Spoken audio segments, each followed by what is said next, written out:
ॐ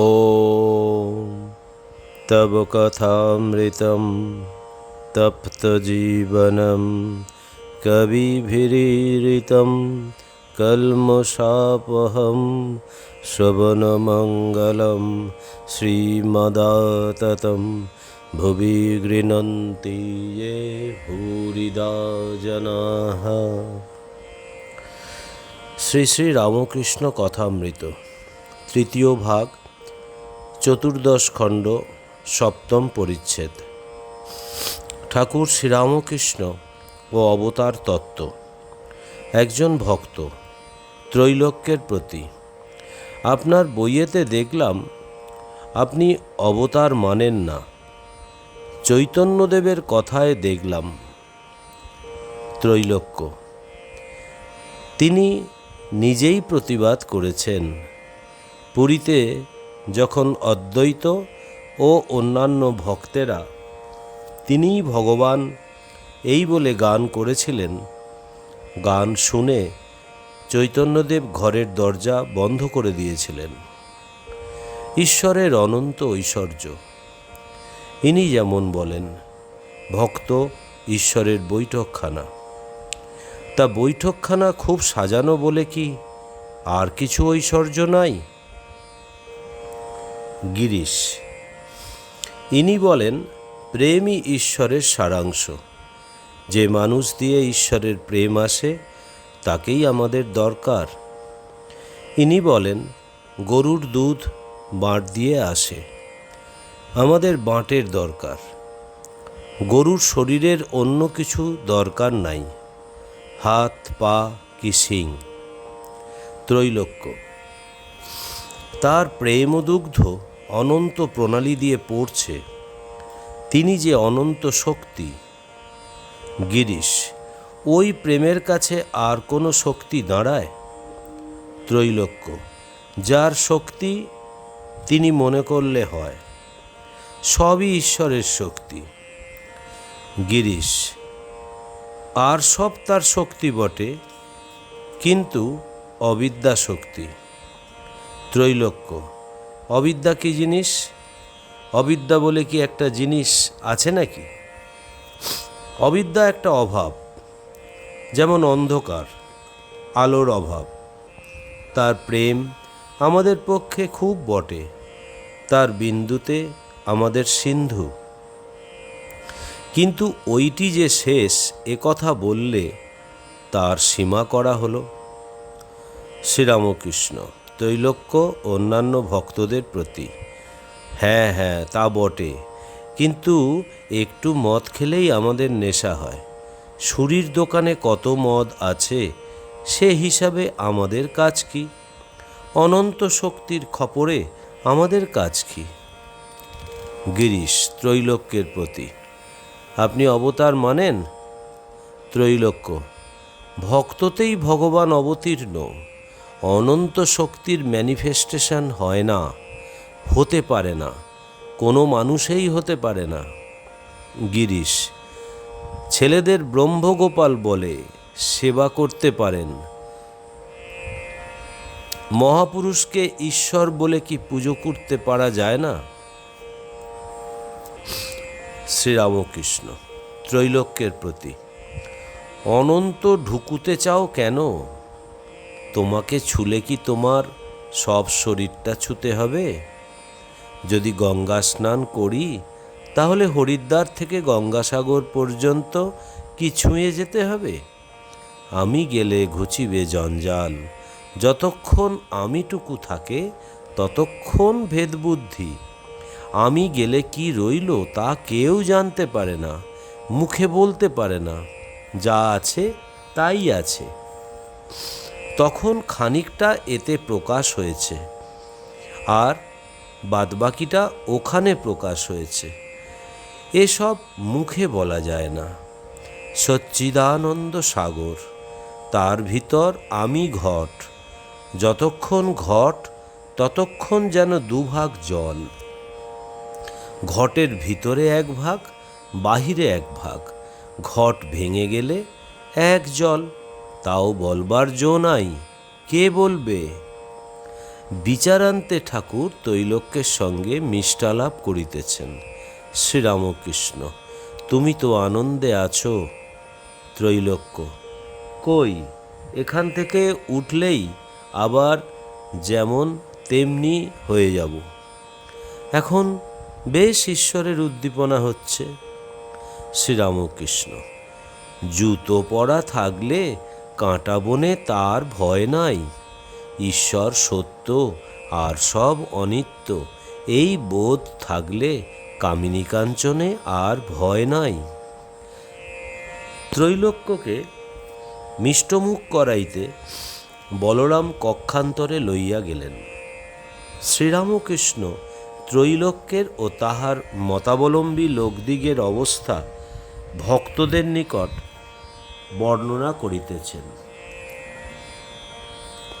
রাত 9টা হইল। শ্রীরামকৃষ্ণ গিরিশ মণি ও অন্যান্য ভক্তদের প্রতি: এরা কি জানো, একটা পাতকুয়োর ব্যাঙ কখনো পৃথিবী দেখে নাই, পাতকুয়াটি জানে। তাই বিশ্বাস করবে না যে একটা পৃথিবী আছে। ভগবানের আনন্দের সন্ধান পায় নাই, তাই সংসার সংসার করছে। গিরিশের প্রতি: ওদের সঙ্গে বকছো কেন? দুই নিয়ে আছে। ভগবানের আনন্দের আস্বাদ না পেলে সে আনন্দের কথা বুঝতে পারে না। 5 বছরের বালককে কি রমণ সুখ বোঝানো যায়? বিষয়ীরা যে ঈশ্বর ঈশ্বর করে সে শোনা কথা। যেমন খুড়ি জেঠিরা কোদল করে, তাদের কাছ থেকে বালকেরা শুনে শেখে আর বলে, আমার ঈশ্বর আছেন, তোর ঈশ্বরের দিব্য।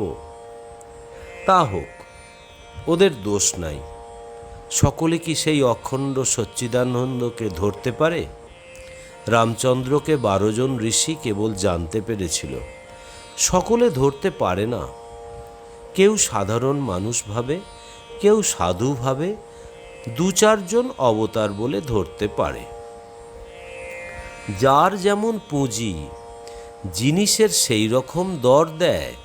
একজন বাবু তার চাকরকে বললে, তুই এই হিরেটি বাজারে নিয়ে যা, আমায় বলবি কে কী রকম দর দেয়। আগে বেগুনওয়ালার কাছে নিয়ে যা। চাকরটি প্রথমে বেগুনওয়ালার কাছে গেল। সে নেড়েচেড়ে দেখে বললে, ভাই 9 সের বেগুন আমি দিতে পারি। চাকরটি বললে, ভাই আর একটু ওঠো, না হয় 10 সের দাও। সে বললে, আমি বাজার দরের চেয়ে বেশি বলে ফেলেছি, এতে তোমার পোষায় তো দিয়ে যাও। চাকর তখন হাসতে হাসতে হিরেটি ফিরিয়ে নিয়ে বাবুর কাছে বললে, মহাশয়, বেগুনওয়ালা 9 সের বেগুনের বেশি একটিও দেবে না। সে বললে, আমি বাজার দরের চেয়ে বেশি বলে ফেলেছি। বাবু হেসে বললে, আচ্ছা, এবার কাপড়ওয়ালার কাছে নিয়ে যা। ও বেগুন নিয়ে থাকে, ও আর কত দূর বুঝবে। কাপড়ওয়ালার পুঁজি একটু বেশি, দেখি ও কি বলে। চাকরটি কাপড়ওয়ালার কাছে বললে, ওহে, এটি নেবে? কত দর দিতে পারো? কাপড়ওয়ালা বললে, হ্যাঁ, জিনিসটি ভালো, এতে বেশ গয়না হতে পারে। তা ভাই, আমি 900 টাকা দিতে পারি। চাকরটি বললে, ভাই আর একটু ওঠো, তাহলে ছেড়ে দিয়ে যাই, না হয় 1000 টাকাই দাও। কাপড়ওয়ালা বললে, ভাই আর কিছু বলো না, আমি বাজার দরের চেয়ে বেশি বলে ফেলেছি। 900 টাকার বেশি একটি টাকাও আমি দিতে পারবো না। চাকর ফিরিয়ে নিয়ে মনিবের কাছে হাসতে হাসতে ফিরে গেল আর বললে যে কাপড়ওয়ালা বলেছে যে 900 টাকার বেশি একটি টাকাও সে দিতে পারবে না। আরও সে বলেছে আমি বাজার দরের চেয়ে বেশি বলে ফেলেছি। তখন তার মনিব হাসতে হাসতে বললে, এইবার জহুরির কাছে যাও, সে কি বলে দেখা যাক। চাকরটি জহুরির কাছে এলো। জহুরি একটু দেখেই একেবারে বললে, 1 লাখ টাকা দেবো। সংসারে ধর্ম ধর্ম এরা করছে, যেমন একজন ঘরে আছে, সব বন্ধ, ছাদের ফুটো দিয়ে একটু আলো আসছে, মাথার উপর ছাদ থাকলে কি সূর্যকে দেখা যায়? একটু আলো এলে কি হবে? কামিনী কাঞ্চন ছাদ, ছাদ তুলে না ফেললে কি সূর্যকে দেখা যায়? সংসারী লোক যেন ঘরের ভিতর বন্দি হয়ে আছে। অবতারাদি ঈশ্বর কোটি, তারা ফাঁকা জায়গায় বেড়াচ্ছে, তারা কখনো সংসারে বদ্ধ হয় না, বন্দি হয় না। তাদের আমি মোটা আমি নয়, সংসারী লোকদের মতো। সংসারী লোকদের অহংকার, সংসারী লোকদের আমি যেন চতুর্দিকে পাঁচিল, মাথার উপর ছাদ, বাহিরে কোনো জিনিস দেখা যায় না। অবতারাদি আমি পাতলা আমি, এ আমির ভিতর দিয়ে ঈশ্বরকে সর্বদা দেখা যায়। যেমন একজন লোক পাঁচিলের এক পাশে দাঁড়িয়ে আছে, পাঁচিলের দুদিকেই অনন্ত মাঠ। সেই পাঁচিলের গায়ে যদি ফোকর থাকে, পাঁচিলের ওধারে সব দেখা যায়। বড় ফোকর হলে আনাগোনাও হয়। অবতারাদির আমি ওই ফোকরওয়ালা পাঁচিল, পাঁচিলের এধারে থাকলেও অনন্ত মাঠ দেখা যায়। এর মানে দেহ ধারণ করলেও তারা সর্বদা যোগেতেই থাকে। আবার ইচ্ছে হলে বড় ফোকরের ওধারে গিয়ে সমাধিস্থ হয়, আবার বড় ফোকর হলে আনাগোনা করতে পারে, সমাধিস্থ হলেও আবার নেমে আসতে পারে। ভক্তেরা অবাক হইয়া অবতার তত্ত্ব শুনিতে লাগিলেন। ওম নিরঞ্জনম নিত্যম অনন্তরূপম ভক্তানুকম্পাধীত বিগ্রহং বৈ ঈশাবতারম পরমেশমিড্ডম তং রামকৃষ্ণং শিরসা নমামহম। শ্রীরামকৃষ্ণ অর্পণমস্তু।